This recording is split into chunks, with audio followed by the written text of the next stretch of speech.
Samsung recently launched the Galaxy A5 2016 edition, which is the revised edition of the really successful model launched last year, the Galaxy A5. In this video, we'll be reviewing the Galaxy A5 2016. So, this A5 is a mid-range smartphone with very good features. So, is this A5 was an upgrade? Let's find out.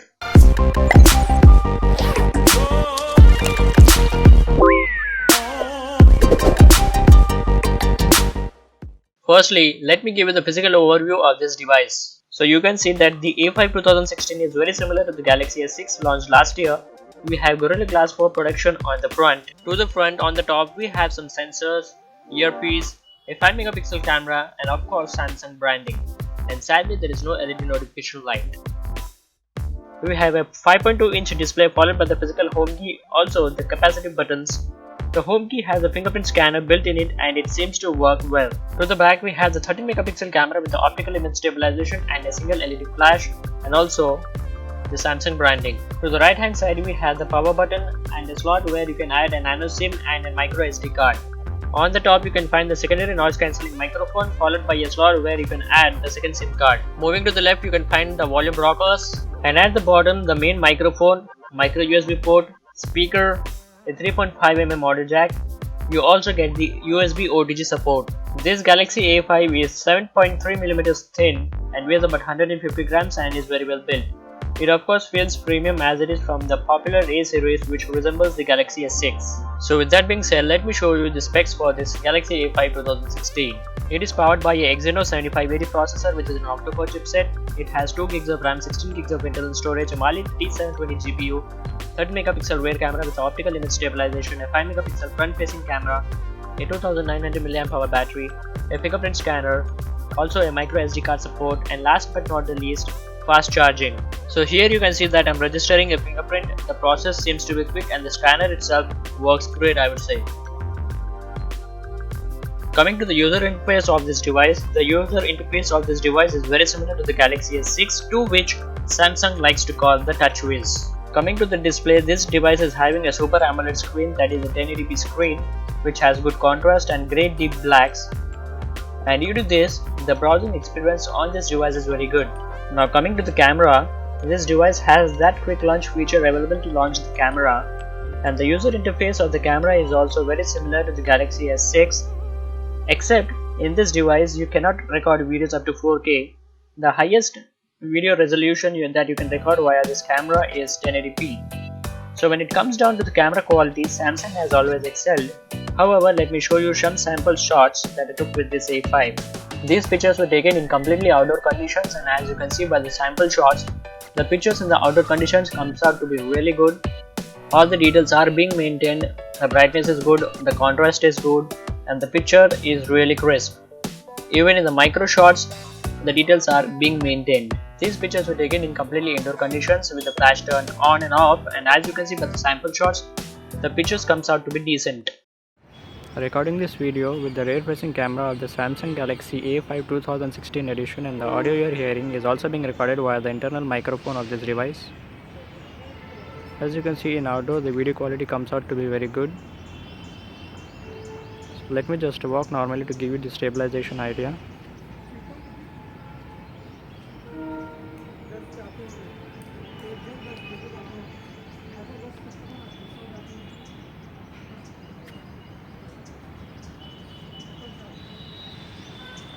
So this should give you an idea regarding the audio and the video quality by the rear facing camera of this Samsung A5 2016 edition. These pictures were shot with the front facing camera of the Samsung Galaxy A5 2016, and as you can see the pictures comes out to be very good. Recording this video with the front facing camera of the Samsung Galaxy A5 2016 edition, and the audio you are hearing is also being recorded via the internal microphone. So this should give you an idea regarding the audio and the video quality by the front facing camera of the Samsung Galaxy A5 2016 edition in the outdoor conditions. Moving on to the gaming department, this device performs sort of average, I would say.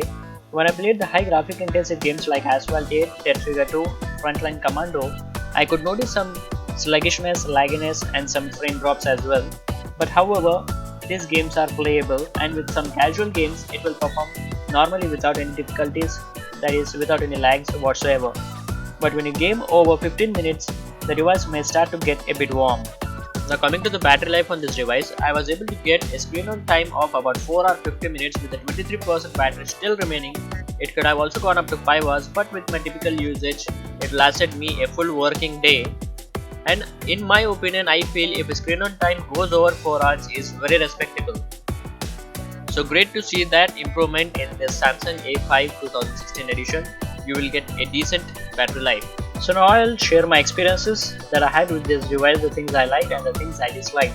Firstly, I'll go with the things I disliked about this device. The first thing I don't like is very simple. These days USB Type-C is growing very fast. Even the low-end devices are coming up with the USB Type-C. But the A5 does not have the USB Type-C. USB Type-C is simply the future, so don't know why Samsung has not included that feature. I also don't like the exclusion of the IR blaster. Most of us are addicted to the IR blaster, and let me tell you guys, I really don't use any remotes these days. Since I got this IR blaster functionality on a smartphone, I've been using that all the time. So it would be good if Samsung had included the IR blaster functionality on this device. I also don't like the bloated OS on this device, or simply those unnecessary apps that come pre-installed with the phone. The next thing I don't like is regarding the RAM. Out of 2 GB of RAM, you get only 620 MB of RAM available, all thanks to that bloated UI. Also, there is no LED notification light on this device. Most of us are used to the LED notification light. However, if you want to have a look at the notifications, then you will have to pick up your phone, open the lock and have a look then.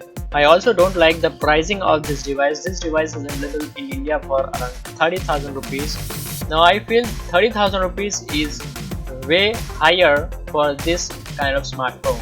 Moving on to the things that I liked about the device, the first thing I liked is the build quality, followed by the screen quality. It is having a Super AMOLED 1080p screen, making it great for browsing and watching videos. And the next thing I like is the fast charging. Now I feel fast charging is becoming a necessary feature today, considering the value of time. I like the fast charging feature and glad to see that Samsung has included the fast charging functionality in this device. So these were some of the things that I liked and disliked about this device. Do let me know your thoughts and opinions down in the comments below. And if you enjoyed this video, make sure to give it a thumbs up. And of course, if you are not subscribed to my channel, hit that subscribe button. So this is Aditya signing off. See you in my next video.